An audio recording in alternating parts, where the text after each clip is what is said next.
Agora a nossa oração fosse ouvida por cada pessoa que está se sentindo solitária. Tem muita gente agora se sentindo solitária por causa dessa crise. Já algumas pessoas estão entrando em contato comigo porque estão com.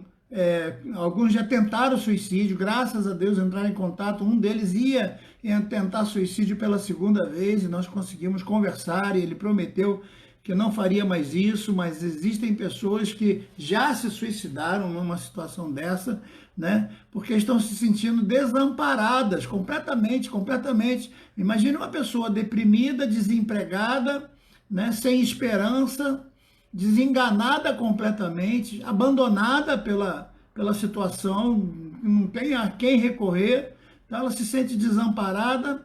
Muitos não estão conseguindo dormir direito, né? Não estão tendo insônias por causa destes problemas que estão preocupando demais. Alguns já estão endividados, não conseguem pagar aluguel, alguns já estão sendo postos para fora de suas residências, desempregados não têm como pagar e os donos não têm o que fazer, eles querem o dinheiro. Enfim, meus irmãos, estamos vivendo uma situação muito séria em nosso país, muito séria. Enquanto os nossos três poderes brigam para ver quem manda mais, enquanto aí os governos não se entendem, nós estamos sendo feitos de cobaias nas mãos desses poderes aí, tudo mostrando que estamos caminhando para um regime político internacional único, que todos deverão ser integrados nesse sistema, que nós, os servos de Deus, já sabemos que é o sistema do anticristo que vem por aí. O mundo caminha para que o anticristo tome poder completo, mas enquanto igreja vamos continuar orando e pedindo ao Senhor a sua misericórdia, a sua compaixão sobre todos nós que somos filhos do Senhor e que aguardamos a sua vinda, aguardamos a sua chegada para nos levar à sua glória. Feche agora os teus olhos e vamos orar ao Senhor. Pai amado, nós te louvamos, pedimos a tua bênção sobre nós e sobre os teus filhos, sobre cada um daqueles que estão ao alcance da nossa voz, para que a tua mão protetora, a tua mão de conforto, a tua mão de amparo, a tua mão de segurança possa chegar, Senhor, a cada um dos teus filhos que estão ao alcance da nossa voz. Que possamos ver, Senhor, que a cada pessoa, cada testemunho possa ser dado de que essas pessoas estão recebendo conforto, recebendo o refrigério da tua palavra, da tua presença, Senhor, com eles. Enquanto estamos aqui, Senhor, graças a Deus temos onde morar, temos o que comer, mas muitos agora estão sendo jogados para fora dos seus lares, muitos estão vivendo nas ruas, muitos estão vivendo sem ter o que comer, abandonados, e nós como igreja temos que sentir isso, doer em nosso coração. Abençoa, Senhor, a estas pessoas, abençoa com o teu poder, ajuda-nos a podermos fazer alguma coisa, Senhor, e dá a estas pessoas que estão necessitadas a tua presença de solução. Em nome de Jesus nós te pedimos. Amém e amém. Aos Coríntios, no capítulo 12, a partir do versículo 1, vamos ler até o 31. Acerca dos dons espirituais, não quero, irmãos, que sejais ignorantes. Vós bem sabeis que eram gentios levados a todo mundo, a todo ídolo, conforme eres guiados. Então, aqui nós aprendemos que a gente veio de outros lugares, muitos vieram de outras igrejas, outros vieram de outras religiões, com os seus trejeitos, com as suas manias, com os seus jeitos lá de manifestar a alegria, de manifestar a grandeza e achar que aquilo vem de Deus, e eles precisam ser doutrinados e ensinados, né? Falamos sobre isso. Portanto, vos quero fazer compreender que ninguém que fala pelo Espírito de Deus diz que Jesus é anátema. E ninguém pode dizer que Jesus é o Senhor, senão pelo Espírito Santo. Ora, há diversidade de dons, mas o Espírito é o mesmo. Há diversidade de operações, mas é o mesmo Deus que opera tudo em todos. Então, cuidado com essa mania diabólica de todos procurarem ser iguais. Nós temos uma mania muito grande de imitarmos uns aos outros e de competirmos uns com os outros. Cada um tem o seu estilo próprio. Agora mesmo eu estava conversando com um grande amigo meu, que o estilo dele é falar sobre ensino para a escola dominical. Ele se especializou nisso, ele é mestre nisso, e o trabalho dele é falar sobre escola dominical, ensino. Já tem um outro amigo meu que também estávamos conversando, a área dele é mais de aconselhamento pastoral, cuidar dos contextos lá da igreja, da administração da igreja.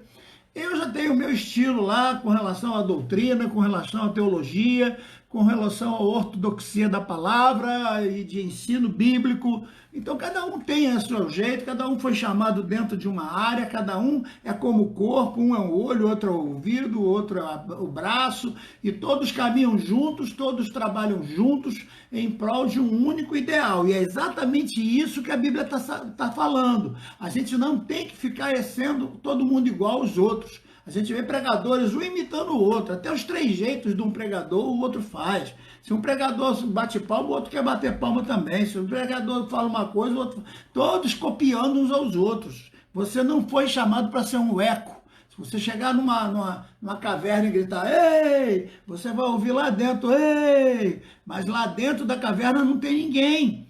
É o eco. O que está lá é uma forma do som chegar, bater e voltar. Porque quando a gente projeta o som gritando, o som vai lá e volta. E o que você está ouvindo é um eco, não é uma voz. Voz é a sua. Por isso que quando João Batista começa pregando, ele é chamado de a voz do que clama no deserto. Ele não é um eco. Ele não fala o que os outros falam, porque senão ele seria um papagaio.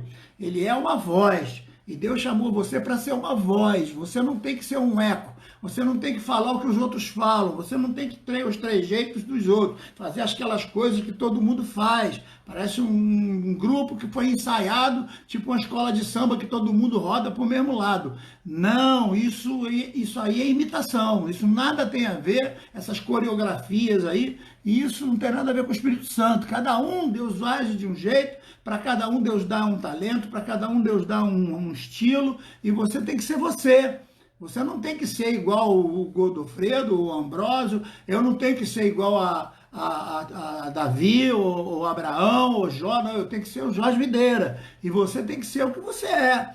Certo? Eu gosto muito daquele texto que fala sobre João Batista. Houve um homem chamado por Deus cujo nome era João. E eu me sinto um homem chamado por Deus cujo nome é Jorge Videira. Você tem o seu nome. Estou vendo aqui agora, aqui, ó, Flávia. Então, há uma mulher chamada por Deus cujo nome é Flávio. Há um homem chamado por Deus cujo nome é Paulo Roberto. Está aqui, ó. Paulo, aqui, Marcos Batista e Tereza Batista. Então, aqui, um nome, cada um tem o seu nome. Você foi chamado por Deus para ser você. Você não foi chamado por Deus para ser a minha ou para ser outra qualquer pessoa. Você tem que ser você. Você foi chamado para ser você. Então, é isso que o texto está dizendo, que a manifestação é dada a cada um para aquilo que for útil perante o Senhor e cada um dentro daquele propósito que Deus chamou. Então, veja que há diversidade de dons, de maravilhas, de operações, mas Deus é um só. E veja o que ele está dizendo agora no versículo 8, presta atenção. Porque a um, pelo Espírito, é dada a palavra da sabedoria. Ele não diz a todos é dada a palavra da sabedoria. Então não é todo mundo que tem que ter palavra de sabedoria. A um, é a um, ele não diz a uns. Dentro da igreja, um corpo, dentro de um conceito de corpo, de igreja, ele está falando aqui aos coríntios, certo? A igreja que estava em Corinto, uma cidade. Então, a um Deus isso, dá isso, ao outro Deus aquilo, Deus deu aquilo, ao outro mais, Deus deu outra coisa a mais. Então, não tem que ficar campeonato de todo mundo fazendo a mesma coisa. Não, tem que todo mundo fazer uma coisa só. Isso é completamente desorientado, né? Pessoas desorientadas. Não. Por isso que cada um tem que ser aquilo que o Senhor quer e não aquilo que acha bonito. Então ele diz, a um Deus deu o Espírito, pelo Espírito é dada a palavra de sabedoria. Repare a expressão, palavra de sabedoria. Eu vou voltar a falar sobre isso. É uma palavra de sabedoria, não é a sabedoria. Aí ele diz, a outro, pelo Espírito, é dada a palavra da ciência. O que significa que eu não tenho que ter todos os dons, conforme a dona Joana me parou lá na igreja, eu já ia dizer o nome, na igreja lá, e disse que tinha os 9 dons. Não, isso não é campeonato para ver quem tem mais dom. A gente não está disputando nada com ninguém. Essa nossa corrida do evangelho é para chegar. Não é de quem chega primeiro, não é de quem é mais aplaudido, mas é de quem chega e chega na presença do Senhor. Então, nós estamos aqui exatamente para falarmos a respeito dessa grandeza de Deus em torno. Então, veja, a um é dada a palavra da sabedoria, a outra a palavra da ciência, a outro, pelo mesmo Espírito, a fé. Certo? A gente vai voltar a falar um pouquinho sobre a questão da fé, porque existem alguns tipos de fé. A gente não pode confundir. Esse fé aqui é fé dom. Acho que eu vou falar logo agora. São 3 os tipos de fé. A fé chamada natural. Algumas pessoas possuem fé natural. É natural, né? Por exemplo, eu trabalho porque espero que vou receber o meu pagamento. Eu tomo um medicamento porque espero que esse medicamento vá curar a minha enfermidade. Eu vou a um médico porque eu espero que esse médico vá saber me examinar e me dar um tratamento adequado. Então, eu sempre utilizo a minha fé na esperança de que aquelas coisas que eu faço vão dar resultado, não é? Então, eu não como determinado medicamento porque eu sei que não posso. Então, a fé natural é aquela fé que me leva a crer nas coisas, a crer que a vida tem suas regras e as suas leis e eu obedeço essas regras e leis. Existe um outro tipo de fé, que é a chamada fé salvadora.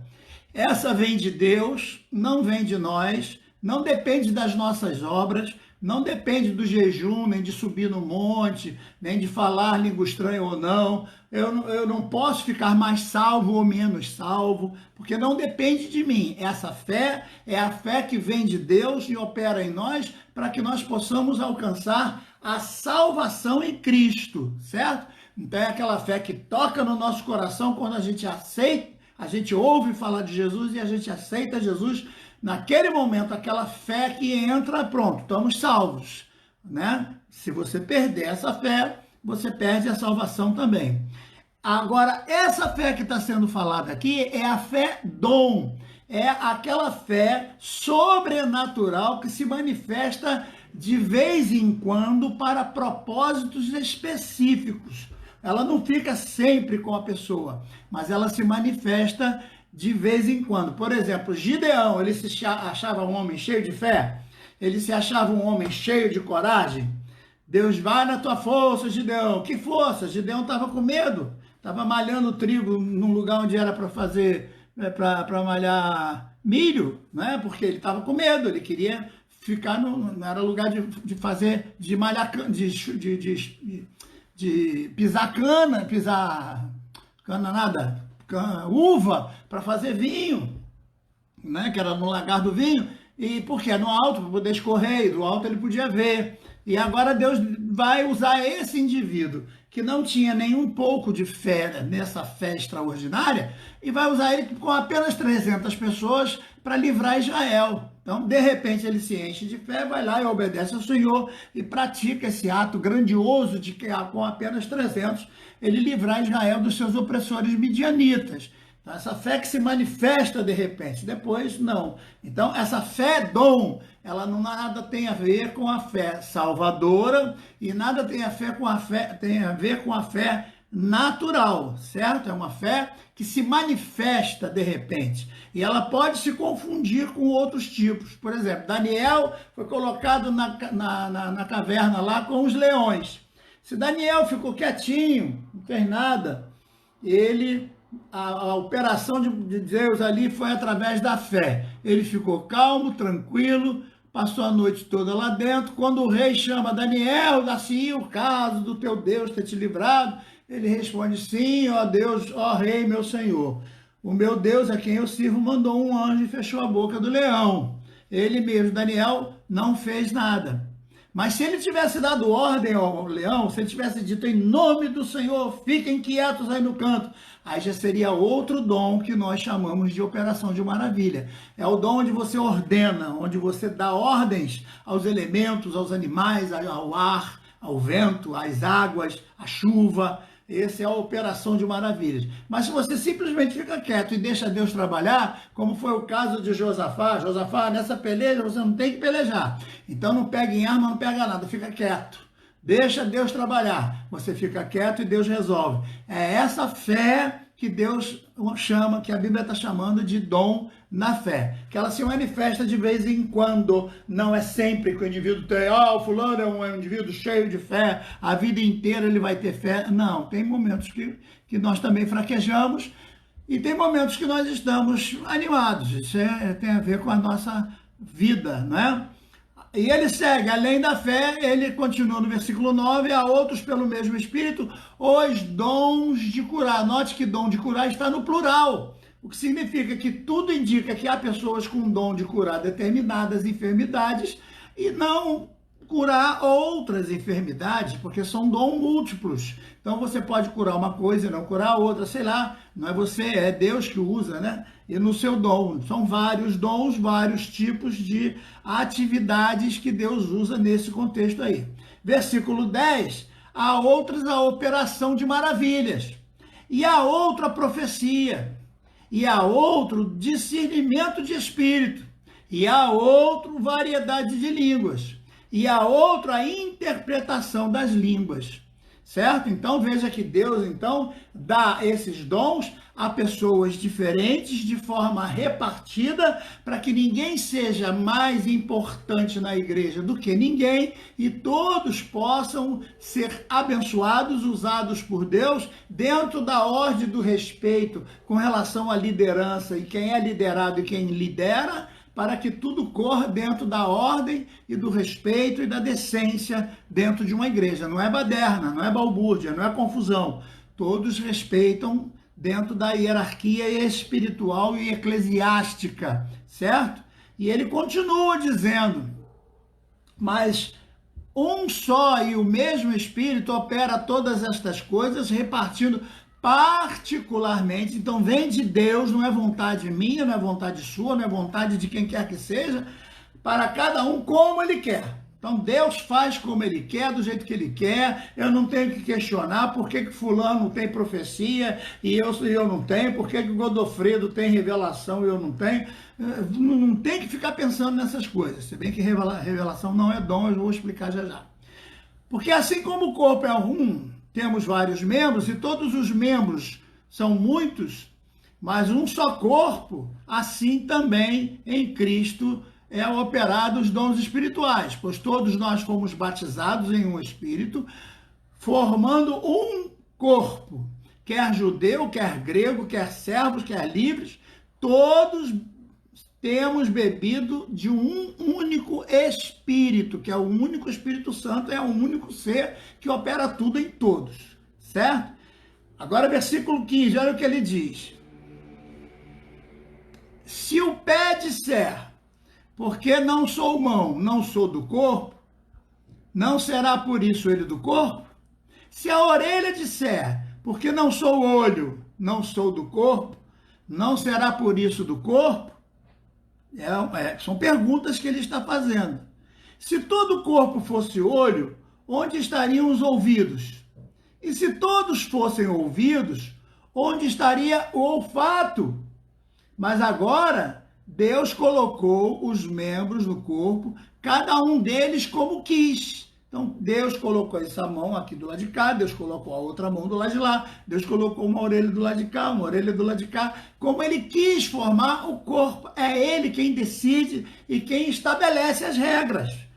Estão entendendo o que o texto está dizendo? Então, no corpo de Deus não há confusão, não há como a mão tentar passar à frente da cabeça, não há como o olho tentar ser pé, não há como o pé lutar para ser o olho, não há essa confusão no corpo de Cristo. Se alguma igreja está tendo esse tipo de coisa, o Espírito que está agindo lá não é o de Deus, não é o Espírito Santo que está agindo lá, pode ser qualquer outro espírito diabólico, menos o Espírito de Deus. Porque o Espírito de Deus é sempre ordeiro e respeitoso e sempre trabalha para um bem comum, que é o corpo. Então essa mão, ela nunca vai trabalhar contra o corpo. Ela jamais vai pegar alguma coisa para matar ou ferir o corpo. Não, essa mão não vai fazer isso, pelo contrário, ela vai defender. Se alguém quiser atacar, ela vai sempre defender o corpo.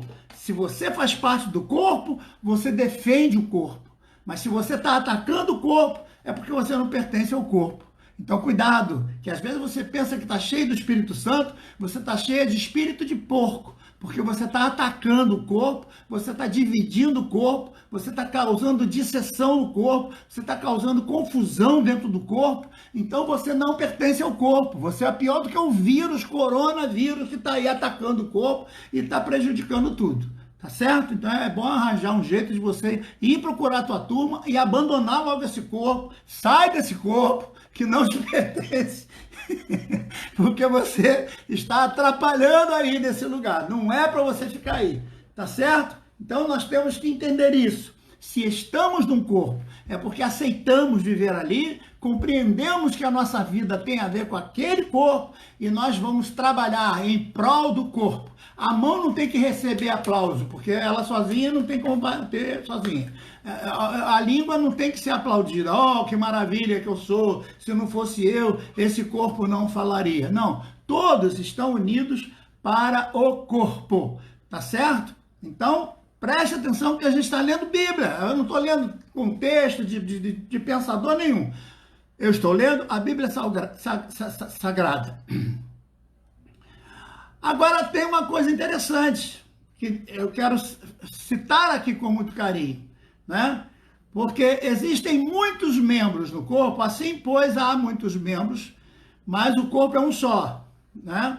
E se o olho disser, não sou mão, não é necessariamente do corpo, já falamos sobre isso. Mas agora ele vai dizer no 22, ó, antes os membros do corpo que aparecem menos, os mais fracos, geralmente são os mais necessários. É interessante isso. Você já reparou? Quando você vai na frente do espelho, o que você prepara para poder ir para a rua? Você joga alguma coisa no cabelo porque você acha que o teu cabelo é importante. Você penteia a barba porque você acha que a barba é importante.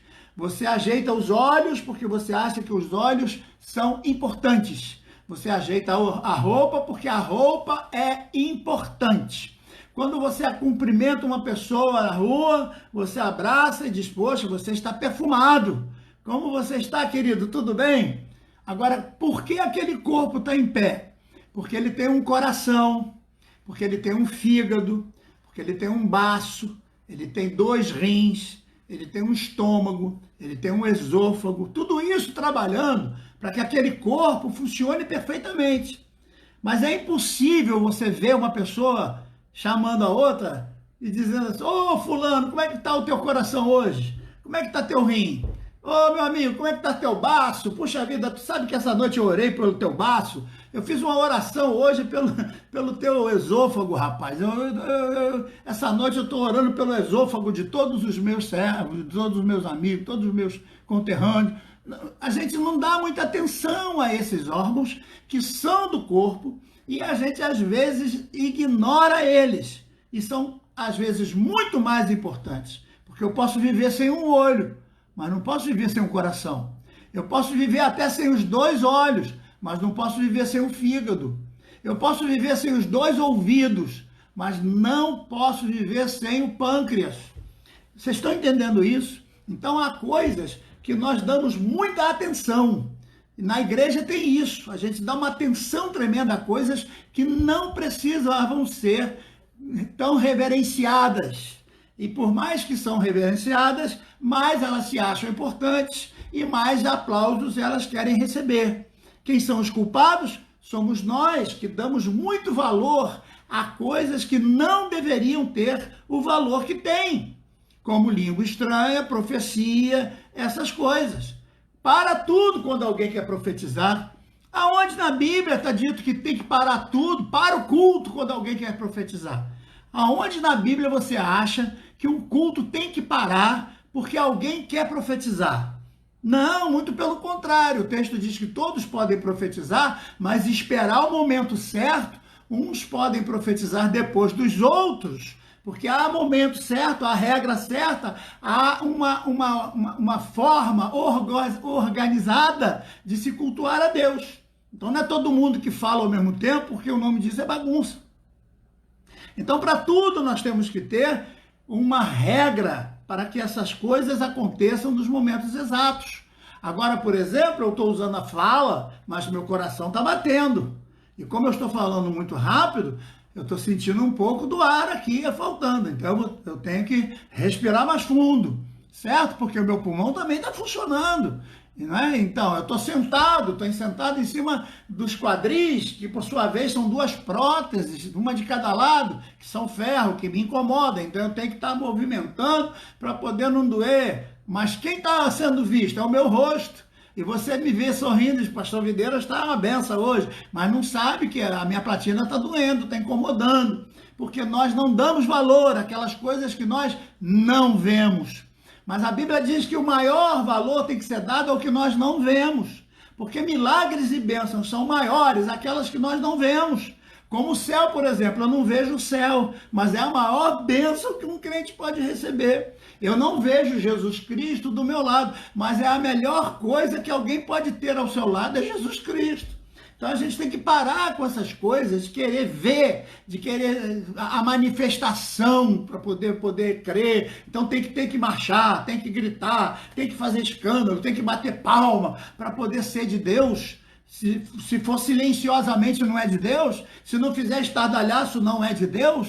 Era igual Elias. Elias esperava que Deus falasse no meio do relâmpago, no meio do fogaréu, no meio da trovoada, no meio de tudo.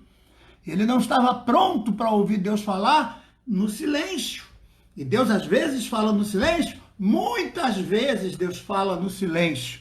E a gente às vezes tem que entender que Deus fala quando quer, como quer, do jeito que quer. Nós não temos que estabelecer as regras para que Deus trabalhe. Então, a gente tem que ter muito cuidado com isso. Versículo 25. Para que não haja divisão no corpo, mas antes tenham os membros igual cuidado um dos outros. Todos são iguais. Então, o que profetiza não é maior do que o que não profetiza. O que fala em línguas não é maior do que o que não fala em línguas. Agora, todos têm que falar em línguas? Eu já ouvi dizer aí que não, igreja onde crente é pentecostal, todo mundo tem que falar língua estranha. Eu nunca li esse texto. E eu vou ler aqui agora para saber. Quem sabe está aqui e eu nunca li. Quem sabe está escrito aqui nesse texto e eu nunca li. Eu vou ler com vocês aqui agora. Vou ler aqui se todos têm que falar a mesma coisa. Vamos continuar lendo? Vamos lá. Então, 26. De maneira que se um membro padece, todos os membros padecem com ele. Se um membro é honrado, todos os membros se regozijam com ele. Ora, vós sois o corpo de Cristo e seus membros em particular. A uns, pois, Deus na igreja, primeiramente apóstolos, em segundo lugar profetas, em terceiro doutores. Vejam, ele diz, porventura são todos apóstolos? Ele está perguntando. É uma pergunta que o apóstolo faz. São todos apóstolos? É uma pergunta. São todos profetas? É outra pergunta. São todos doutores? É outra pergunta. São todos operadores de milagres? Então veja, são todos apóstolos? Qual é a resposta para essa pergunta? São todos apóstolos? A resposta é o quê? Não. São todos profetas? A resposta é não. São todos doutores? A resposta é não. São todos operadores de milagres? A resposta é não. Tem todos os dons de curar? Não. Falam todos diversas línguas? Não. Olha a sexta resposta. A sexta, vou fazer de novo, presta atenção. Mas, pastor, eu aprendi que para ser espiritual, para que seja pentecostal, para que seja tal, para que seja tal, tem que falar língua estranha. Então, veja o que está escrito aqui, olha. Olha a pergunta que o apóstolo Paulo está fazendo e ele mesmo já dá de cara as aparentes respostas. Ele pergunta: são todos apóstolos? Lógico que não, certo? Não são todos apóstolos. Segunda pergunta: são todos profetas? A resposta qual será? Não, não são todos profetas. São todos doutores?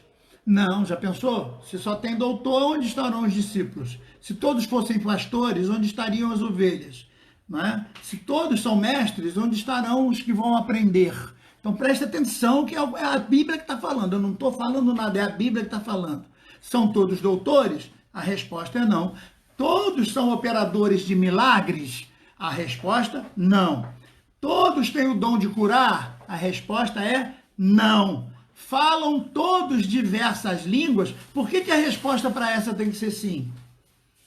Por que a resposta para todos é não e para essa daqui tem que ser sim? Eu não entendo. Me perdoe, eu sou pentecostal, eu nasci na igreja pentecostal, eu fui ensinado todos esses anos na igreja pentecostal, mas eu não entendo dessa forma. Ah, mas para ser pentecostal tem que falar língua estranha. Nunca vi esse versículo em lugar nenhum. Pelo contrário, o indivíduo pode ter outros dons e não ter essa chamada falar diversas línguas, que ele está dizendo aqui. Falam todos diversas línguas? Não. O indivíduo pode fazer um som, o indivíduo pode chorar, o indivíduo pode emitir um uivo, o indivíduo pode, sei lá, fazer o quê? Não sei, tudo diferente. Eu não tenho como estabelecer a regra de quem vai ser batizado e como será batizado e que tipo de manifestação vai ser a do indivíduo. Tem gente que chora e você vai dizer que ele não está cheio do Espírito Santo? Como é que você pode dizer um troço desse? Só porque o indivíduo não fala a língua estranha que você acha que ele tem que falar? Não, não. Olha, repare, eu vou perguntar de novo. É o apóstolo que está dizendo, versículo 29 do mesmo capítulo. São todos apóstolos? A resposta, não. São todos profetas? A resposta, não. São todos doutores? A resposta, não. São todos operadores de milagres? A resposta, não. Tem todos os dons de curar? Não. Falam todos em diversas línguas? Não. Por que somente essa teria que ser sim? Essa também não. Interpretam todos? Não. Ué, não são todos que têm todos os dons. Então ele está tratando aqui língua estranha como dom. Se é um dom, não é todo mundo que tem. Pelo amor de Deus, então onde é que está essa história de que para ser cheio do Espírito Santo tem que falar em língua estranha? Eu não concordo com isso, porque eu não acho base bíblica. Eu não encontro a Bíblia me dizendo essas coisas. Então eu prefiro ler como está aqui na Bíblia. E ele diz: procurai com zelo os melhores dons, e eu vos mostrarei aí no caminho mais excelente. Então as respostas para todas essas perguntas que ele fez, não são todos iguais. Essa mania da gente querer forçar todo mundo a andar igual. Tem igreja que a roupa é igual, a roupa verde é para segunda, a roupa rosa para terça, a roupa não sei o quê, o cabelo tem que ser igual, ou não sei o quê, o grupo. Parece um coral. No coral tudo bem, todo mundo de uniforme, vestido igualzinho, bonitinho, mas fora disso, cada um se veste como acha que deve, de acordo com aquilo que se sentir bem. Por que a gente tem que estabelecer que Beltrano tem que se vestir do jeito que eu gosto? E quem foi o primeiro a se vestir daquela forma?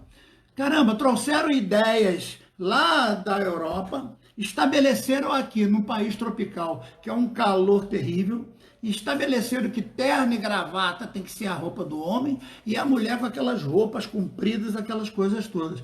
No nosso país, no país que tem frio, tudo bem.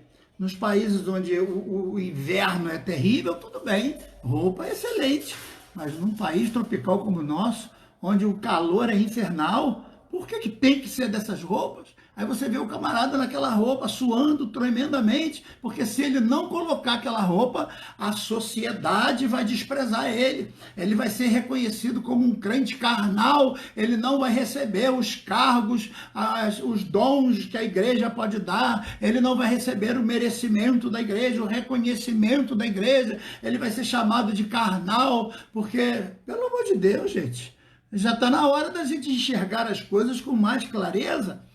Os dons espirituais são dados por Deus e ele reparte a cada um do jeito que ele bem entende. Agora, eu não estou me referindo a falar em línguas estranhas como dom. Agora, quem fala em línguas, eu vou falar sobre o dom especificamente, é uma coisa. E a manifestação do dom espiritual como um som veemente e impetuoso, opa, é outra coisa, a gente vai explicar isso daqui a pouco.